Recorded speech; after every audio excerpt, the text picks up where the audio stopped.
fine. Now, would you take your overshoes off and play the same thing again, please?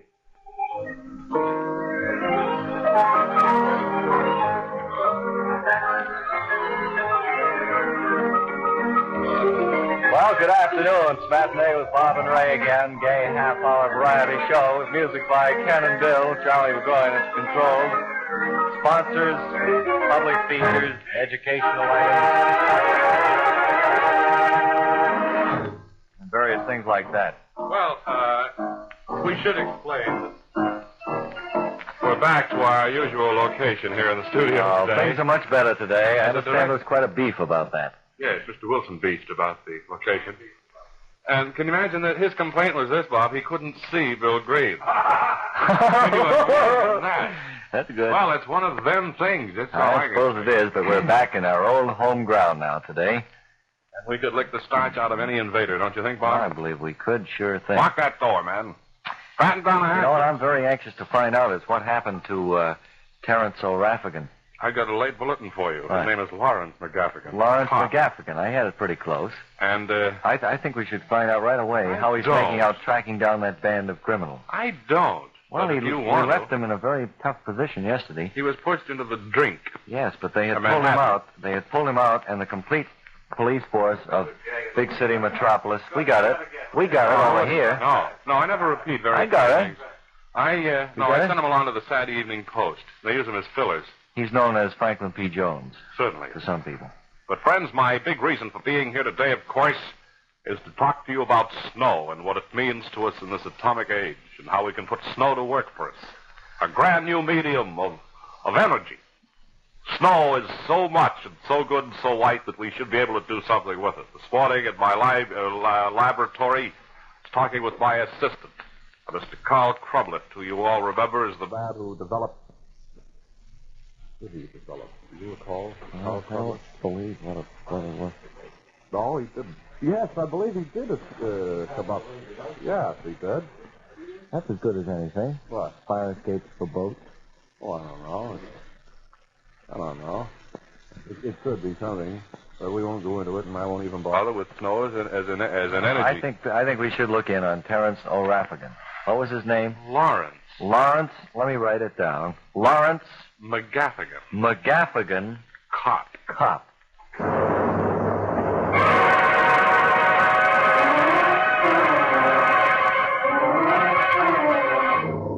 Yesterday, we heard how the entire combined brains of the big city metropolis police force had... Announcer, McGaffigan now has a new little speech at the beginning. You just say, here is Lawrence McGaffigan, cop.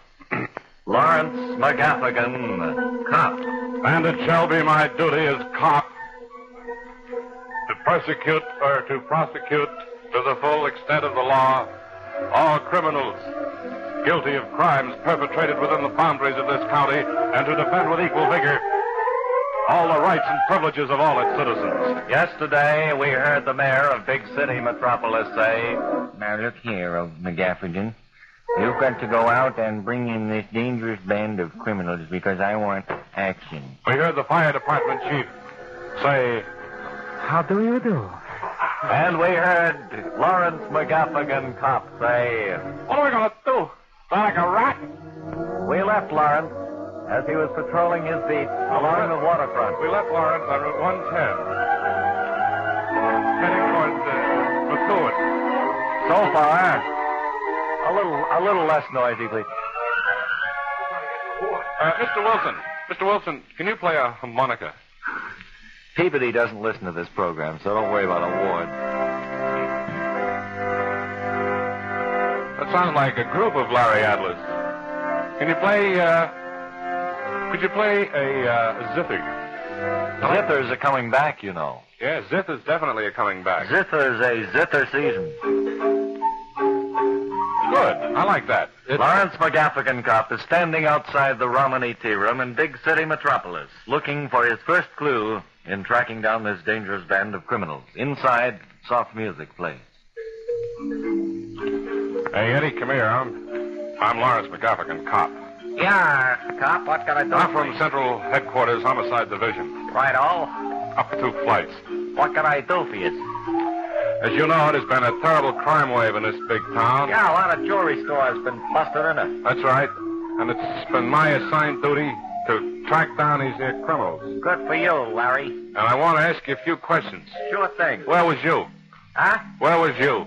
I was right here all the time, Larry. I didn't do it. Well, I didn't do it, really. I didn't do it. Better come along with me. I don't like your look. Okay, then. I'll come along with you. I got to try everything. Okay. Meanwhile, at police headquarters, the mayor is up in arms. I'm holding him. I tell you, we've got to have action in this case. I've got my best man... Wait a minute, man. I'm going to put you into this chair over here. All right. There we are. Now. That's much better. Now I can pound the table and demand action. I've got my best cop, Lawrence McGaffigan, on the case. You call me, He Mayor? should be in any time with I'm here, the Mayor. latest report of Mayor. what he's been doing. Man, don't you remember me? I expect a knock on the door any moment from Lawrence McGaffigan, cop. Mayor, I'm There it here is all the now. time. He doesn't Must have see been me. Lawrence McGaffigan, cop. Come in. Come in, whoever it is. Oh, it's you, McGaffigan. Oh, yes. I thought I was a ghost there for a minute. Have you turned up any new clues in this hunt for this dangerous band of criminals? I want action. I picked up that newspaper man you told me to trail. Where is he? He's at the Pokey. Meanwhile, at the Pokey, That's a little nightclub on the outskirts of town. two men talk in excited whispers.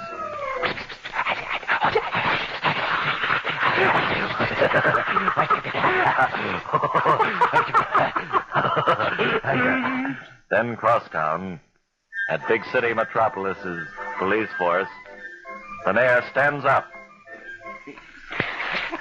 Uh-oh. He sits down again. McGaffigan, I tell you, I need action. Right now, I need a needle and thread. Right now. Right now, you need more than anything that I have to offer. We'll hear more about this tomorrow. Lawrence McGaffigan Cop returns with another exciting episode in his life tomorrow at the same time. Brought to you by Gangs Incorporated. Let's say we listen to the Cordettes, huh? The who? The Cordettes. That's a swell name. Chesterfield satisfy women and men. Chesterfield over and over again. Milder, much milder, all smokers agree. Always by Chesterfield ABC. Hey, those five Cordettes are very, very interesting. Nice voice. They're all girls, as you probably gathered, friends. That's why they didn't have a bass. Four of them? Oh, four? Oh, Oh, that was you, Bob. I wish you would keep off stage when I'm counting the Cordettes like that. They have very unusual arrangements. They sing a lot of barbershop quartet songs. They all sing a different key, Mr. Wilson, with his keen ear. You mean Bill Lawrence and the Cordettes and the Mariners and Arthur Godfrey all sing in different keys? What did he say? Thanks, yeah. Mr. Wilson, would you repeat it, please? That's what he said. Please, All of the different artists sing in different keys. Oh, yes, that's what I said. That's their own prerogative. Oh, I thought all the Cordettes had a different key. It sounded like it. I mean, there were very funny harmonics coming out of the loudspeaker. Some were winking and blinking at me. By the way, we have this loudspeaker here. Why don't we tune it into something, huh? Let's tune this loudspeaker into something. What should we tune? You know, we haven't tuned in some interesting radio programs for a long time. Oh, and I think we should. Well, let's look around and see what kind of program. Tell you. Well, thanks very much. I wanted to mention the show that the boys are putting on, or that the Harvard Dramatic Club is putting on. Let me see, 5 nights. Tuesday, December 13th, and it will extend through Saturday, the 17th of December. They're putting on a modern English version of Antigone. Antigone, you remember him? Oh, yeah, we all remember him. They're putting on this here Antigone, which... Married to Uncle Gunny. Yes, which Catherine Cornell did on Broadway several years ago. Now, these here Harvard Dramatic Club Sturleys are going to put it on for 5 nights, starting Tuesday, December 13th, and extending through Saturday, the 17th of December. The curtain goes up at 8:30, so be sure and get there about 9:45, everybody. The tickets sell at $1.80 and $1.20. How much are the tickets, Ray? $1.80 and $1.20. Okay. It's being given in Sanders Theater, which is part of Memorial Hall. And to quote Harry Flynn, that's the monstrosity of a building across from the College Yard on Kirkland Street. Thank you and good night. Today, an auspicious occasion in the music world. An auspicious occasion on Matinee with Bob and This Ray. auspicious occasion will come to a head. We need some fanfares for this. Quiet, We need light music for this, as a matter of fact. This is a yearly event that everyone in the music business waits for with anticipation. And bated breath.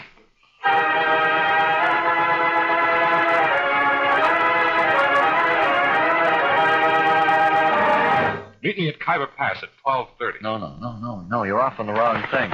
Follow me, men. No, have you got fanfare again? I want some volunteers. No, you're wrong program. Okay. Next studio down. All right.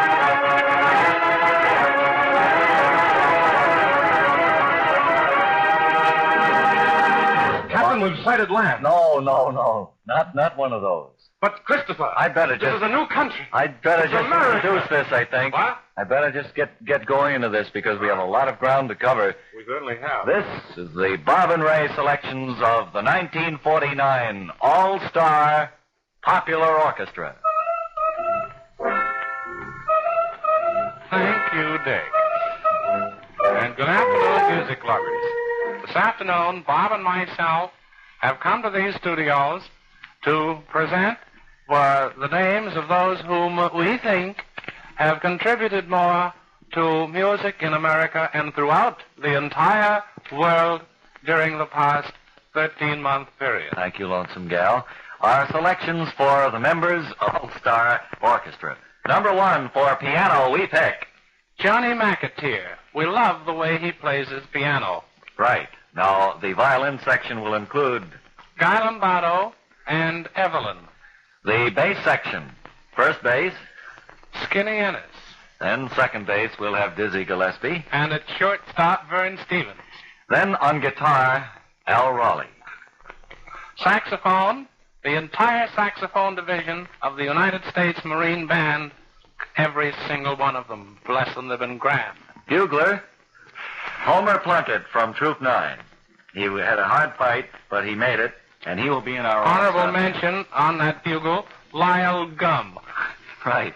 And the trumpet section will also include such notables as Tommy Tucker. Arranger, Cyril Blood. Right. That's our all-star band. He's with the Ontario String Quartet. Once we can get all of these people together at one time, we will have one of the greatest aggregations that music has ever known. Doesn't it just fire your imagination to picture all these musicians in one grand organization? It certainly does. Can't you just see them in a big bus one night?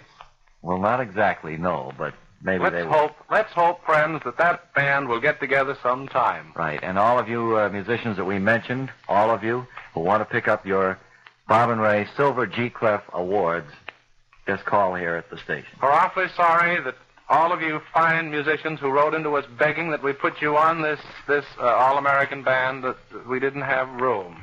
Right. I'm awfully sorry, and we did get your letter, Mr. Kuzovetsky. Right. Now, I think it's time that we talk about the Music Nook since we're on the subject And of our music. autograph picture will be going right out to you. And your copy of Mule Train.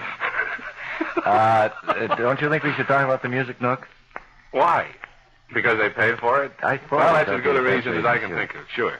Let's talk about the Music Nook. Well, first of all, it's a music store, friends, and it's a nifty little music store. It's so warm on a cold day. It's You'll love located- just going in there to warm up. It's located out of the low-rent district. Yes, sir. Don't forget, there's no sense in putting your money in overhead. You simply take Don't a bus. wear a hat. Take a bus to Norwood. You turn right. You walk 3 miles. Unless you want to take a cab. Or you can mush it part of the way. Get out of the cab after you go 3 miles and walk 2 blocks.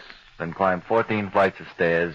There is the Music Nook, nestled away in an attic. Bring your lunch. Go early, friends, and spend an entire day browsing through these interesting albums and stuff. Well, the thing that they have the most of and the best of are the RCA Victor 45 record player attachments. Oh, how does that go, Bob? Goes 45 revolutions a minute. I mean, how could I put it on my, supposing Connects very simply to your supposing radio. I have a radio, Mhm. which I wouldn't own under any No, circumstances. but supposing you did. Ask me. All right. How would I attach this RCA 45 Sturley per minute thing? Now they also have 45 RPM records. Answer my question. Please, you're embarrassing me. Oh, all right. We haven't got the information on that. No, it's a very simple process to connect them, I understand. Well, you merely pull out the condenser, friends. It's over by the, as you all know, the compressor. Then you take the superheterodyne and fasten it with a little bit of soldering lead to the cold water outlet. Mm-hmm. Cross your fingers and scream fire. And get out fast. But See, it's easy. that Music Nook is the place to go if you're looking for the 45 record player attachment. And it's that the place to RCA go has. New Year's Eve, too, friends. Oh, they're having a big party out there New Year's Eve. Beginning next week, the 15th, they're going to be open every night until 9 o'clock, just so they can meet their old friends. That's what they're there for, and I'd love to meet a lot of new friends, A lot of the young ones, too. They'd like to make friends with you folks. That's right. So why don't you go to the Music Nook, for goodness sakes, if you want one of those RCA things, and everyone seems to. You see what happens? It's located on Young 1A. man, would you like one of those RCA things for your... I don't believe so, no. Okay, well, you can see, friends, that... Well, he's an exception, but most of them do want one. So, if you'd like one, there's only one place... Here's another young man. I believe you'd like one of these 45-player attachments, wouldn't you? Ha! Then, of course, there are some people... I need one of them things like I need a broken arm. Right. And, maybe the ladies in your family would like one of these for Christmas. No, thanks, please. Well, I don't think this means of approach is doing much. But you can get all of your favorite Victor artists on 45 records. Gladys Swarthout. What? Gladys Swarthout. Who is he? He sings on RCA. Is he a baritone or a crooner or what? Well, I believe it's a contralto. Uh-huh. And then you can get Robert Merrill. Excuse me, you don't have to tiptoe in this studio, young man. If you have something to Park in across and the floor your with flat pound feet across to their full extent. Don't have to tip in this studio. Do you have a late bulletin, Ken? No. Would you like to divulge it for the tens of listeners we have? The organ blower just blew up. You wouldn't. Call personal finance. Bobby's going to call me one day. Oh. Is that Bobby Norris? No. Bobby will call. Okay. Well, we'll all be standing by for that call, and let's hope it stopped the stir leak for you, Ken. And I can't think of a phone better call for you. Oh, hello. Hello.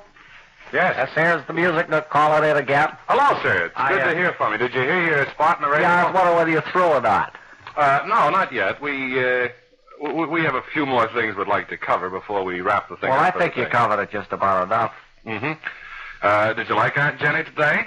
Yeah, it's getting better. Sure. Well, that's what you Say, own, you know. I like that part where she goes into the mayor's office and he's demanding action. That's right. Sure. Boy, that's a good part of it. Remember when you bought I hope that- they do that every day. What's that again? I say, I hope they do that every day. Well, we'll speak to them about it anyway. Right. Speak to your scripter. I certainly will, and thanks. Ace Brigode. Who? Ace Brigode. Sure. And thanks for Oh, calling. it's nothing, really. And we hope that you have a long and happy visit with us here at Matinee with Bob and Ray. Well, I wouldn't counter that too much, but... Well, we're not really. all right, for the money, it's a good show, you know? All right. Hey, Thanks. it's not costing me too much. No, it's a nice I little figure I tight could pack. build up a lot of goodwill out of it. Mm-hmm.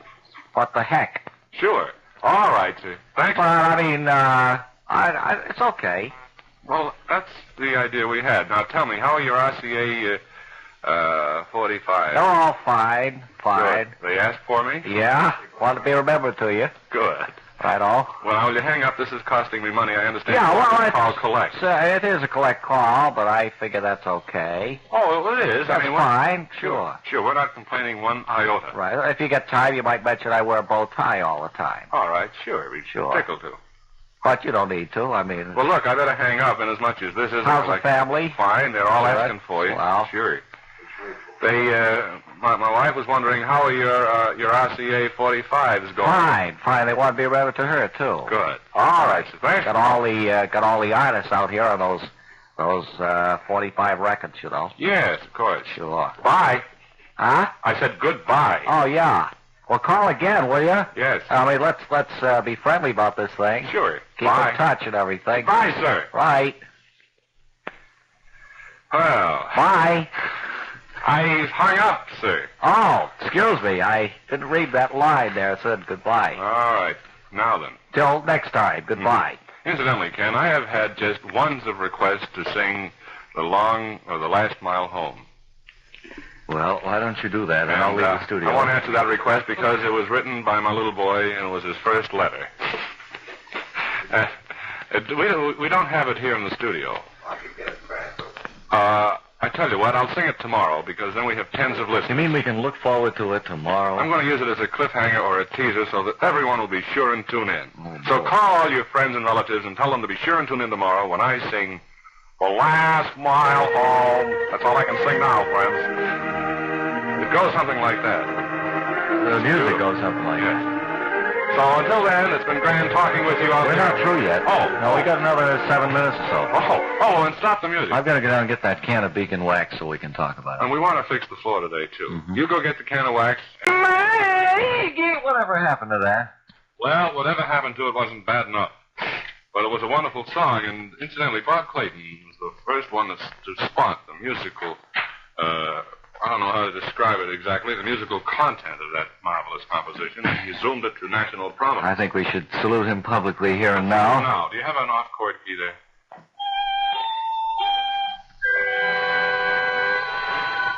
Thank you, Bob, for recognizing I Never See Maggie Alone as a great composition it is. And our thanks to Erwin Walbars, Bob's engineer, for keeping the gain way down when he sings Lily of Laguna. A little bit lower, Erwin, and we'll all be happy. Now then, to get to this beacon floor wax. Bob, I thought you and I ought to get on the floor here today and kind of tidy up this thing. Well, if you say so, all I right. brought along a few knee pads. Uh-huh. Here's one One for you. for me. And One for you. One for me. One for me. One for you. One for you. One for you. me. And One for you. Now, they're all for me. Wait, there's one more coming for me. Oh, that's right. There it is. And that's all. Now we're all Okay. set. Now then, if you'll give us a little more mic cord, we'll get down on the floor here. I'll open this can here. It opens up very easily, Bob. No, let me try it now. Oh, now I'll open it. No, I better give it another. There. No, by jingo. Well, let's pound it on the floor a little. Is it getting loose now? There's the top right off just as easy as pie. Say, that is pie in there. Say, this looks good enough to eat. It's pie. That isn't beacon floor wax. Huh? It's canned pie. Looks like butterscotch pie filling. Why? But don't use it for that, Fred. No, really, friends, this beacon floor wax is the greatest wax that was ever invented. I like it better than atomic energy myself. Now, you folks may like atoms and all that sort of thing, but for me, I'll take beacon floor wax every time. And now here is my announcer to tell you all about it. Take it away. It can be Five bought gum. in the handy 59-cent pint size. You can get a freight car of it, too, if you have the money. You can get a quart for 98 cents and a gallon for $2.89. In other words, all you can drink. On one of these, 2 halves of your floor, which you have already put 1 half of any kind of... See, I'm reading this backwards. I'm starting from the end and trying to work out... I've got a late bulletin. They would like you to read it from the front. All right. You want your floors to have that special holiday gleam for the Christmas season. The intelligent way to find out what floor wax to buy for brighter floors So beautiful. is to make a comparative test. Thank you, Boris. All you have to do is divide your floor into 2 parts. Boris, I have a body here. All through. On one of these, try Beacon Floor Wax. That's where I came in, you see. Yes. The wax that has gained an international reputation for long, gleaming wear. Put any other wax on the other side, and then see the difference for yourself. The Beacon Wax Company guarantees full money back if the test doesn't prove that Beacon outshines and outwears all other brands. Now I see my time is up. Beacon Wax, spelled W-A-X. And the lot only in hardware, paint, linoleum department, and 5 and 10 cent to $1 stores. Beacon costs 59 cents a pint, 98 cents a quart, and $2.89 a gallon. You'll have a wonderful time with Beacon Wax. Your floors will feel good again. Don't forget, ladies, making a test is the really intelligent way of getting the most for your money. Oh, everyone's going to get Beacon Wax. Why not? Matinee with Bob and Ray will be back again tomorrow. Yes, tomorrow at this very same time. Tomorrow's payday, so everybody show up, please. We want to thank Mr. Wilson for coming here today and playing this beautiful music. I think it's awfully nice of him to come and give up his time, his precious time in the laboratory. Mr. Green? Thanks. Same goes for you, Green. Charlie Gargoyle, our thanks to you. Remember that when we go big time, you go with us. We'll look for you all then tomorrow, shall we, when we knock at 8:50 Radio Lane. You hit left-handed pitching, Charlie. That's the big question. Until tomorrow, then, friends, remember to get work right. It ain't by your thumb. It's fun. Watch this program where it's just silly. If you'd like a copy of today's broadcast, simply address your request to Library of Congress, Washington, Indiana.